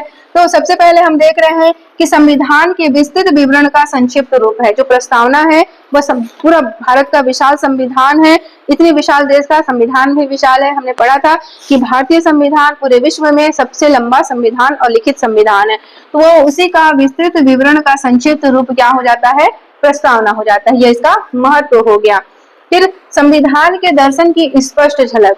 संविधान में जो भी बात कही गई है, जो भी सरकार का यहाँ पर प्रारूप रखा गया है, कितने प्रकार की सरकार होगी, केंद्र, राज्य और केंद्र शासित प्रदेश सरकार होगी, जनता के क्या अधिकार होंगे, क्या कर्तव्य होंगे, कैसे संशोधन हो सकता है, किसी एक्ट में कैसे बदलाव लाया जा सकता है, वो इसकी स्पष्ट झलक प्रस्तावना में मिलती है। फिर अगला है संविधान के अनुच्छेदों का स्पष्टीकरण। अगर संविधान का किसी भी अनुसंविधान में किसी भी अनुच्छेदों पर क्या कुछ मतभेद हो जाता है तो इस प्रस्तावना को देखकर सारी चीजों का यहाँ पर स्पष्टीकरण हो जाता है कि संविधान की मूल भावना क्या है, उसके विरुद्ध बात नहीं हो सकती है, सकारात्मक देखना होगा। तो यहाँ पर अनुच्छेदों का स्पष्टीकरण हो जाता है प्रस्तावना में। फिर अगला है राजनैतिक, आर्थिक और सामाजिक मूल्यों का उल्लेख किया गया है। आपको राजनीतिक न्याय दिलाना है, राजनीतिक समता दिलानी है, सामाजिक न्याय दिलाना है, सामाजिक क्षमता दिलानी, आर्थिक न्याय दिलाना है, आर्थिक क्षमता दिलानी, सारी चीजों का यहाँ पर हमको प्रस्तावना में देखने को मिलता है। फिर संविधान का मूल्यांकन प्रस्तावना द्वारा किया जाता है। देख लीजिए, जैसे क्या होता है कि किसी के घर का जो शुरू का रूम होता है वह बता देता है कि घर कैसा है, तो वही वाला हाल है कि यहाँ पर जो प्रस्तावना है पूरे संविधान का एक मूल दर्शन करा देता है, मूल्यांकन करा देता है। तो संविधान के स्रोत की जानकारी देता है। प्रस्तावना सीधे सीधे जानकारी देता है कि संविधान का स्रोत क्या है। तो संविधान का स्रोत शुरू में ही बता दिया गया है कि भारत की जनता होगी, हम भारत के लोग हैं। फिर संविधान की प्रकृति की जानकारी। संविधान की प्रकृति कैसी है, यह प्रस्तावना सीधे सीधे बताता है कि भारत की प्रकृति है, संविधान की प्रकृति है, संप्रभुता संपन्न है, समाजवादी प्रकृति, लोकतांत्रिक प्रकृति है, ये सब प्रकृति में आ जाते हैं। फिर अगला है संविधान के उद्देश्य की जानकारी।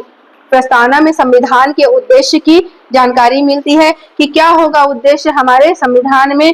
न्याय दिलाना उद्देश्य है, स्वतंत्रता दिलाना उद्देश्य है, सभी के साथ समता देना उद्देश्य है, बंधुता उद्देश्य, ये सारी चीजें यहाँ पर मिलती है।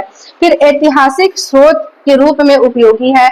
जो भारतीय संविधान की प्रस्तावना है वह एक ऐतिहासिक स्रोत है जो संविधान विदों के द्वारा बहुत ही सोच समझकर यहाँ पर लाया गया था। फिर संविधान का आधारभूत ढांचा है। जो संविधान की प्रस्तावना है वह पूरे संविधान का बेसिक स्ट्रक्चर का भाग है। इसमें सुप्रीम कोर्ट ने भी कहा है कि इसके आधारभूत बेसिक स्ट्रक्चर में परिवर्तन नहीं होना चाहिए, जो इसमें बात की गई है वह इसमें होनी चाहिए। तो क्वेश्चन आता है कि क्या संविधान की प्रस्तावना में जो होता है वह संशोधन किया जा सकता है कि नहीं, उसको हमने देख लिया। क्या संविधान की प्रस्तावना संविधान का भाग है या नहीं, उसको भी हमने देख लिया। अब इसमें एक क्वेश्चन और आता है कि क्या संविधान की जो प्रस्तावना है वह न्यायालय में प्रवर्तनीय है कि नहीं। इसमें प्रश्न आता है जो संविधान की प्रस्तावना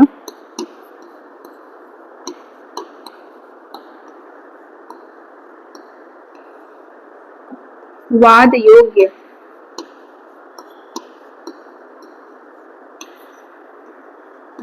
है या नहीं।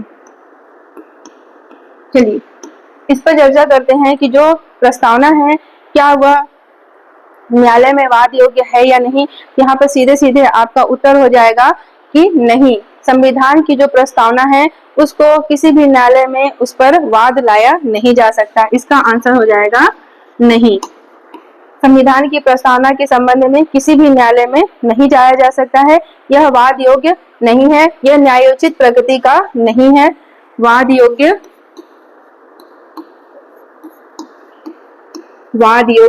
नहीं है, न्यायोचित प्रकृति का नहीं है,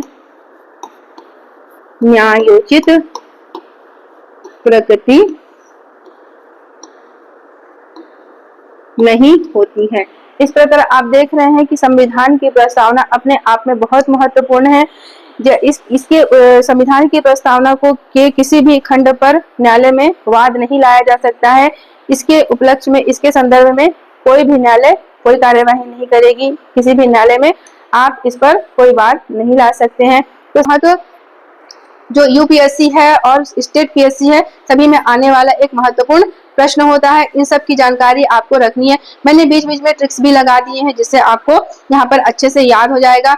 और विद्यार्थी का कर्तव्य होता है कि इसे शॉर्ट नोट्स में बढ़िया बना ले। क्योंकि मैं यहाँ पर सब कुछ शॉर्ट में ही लाई हूँ, आपको बिल्कुल प्रॉब्लम नहीं होगी। सब कुछ क्रमबद्ध मैंने सीरियल बाय सीरियल लिख दिया है और समझा भी दिया है। आपका यह कर्तव्य बनता है कि आप सारी चीजों को रखें, लिखें और याद कर लें।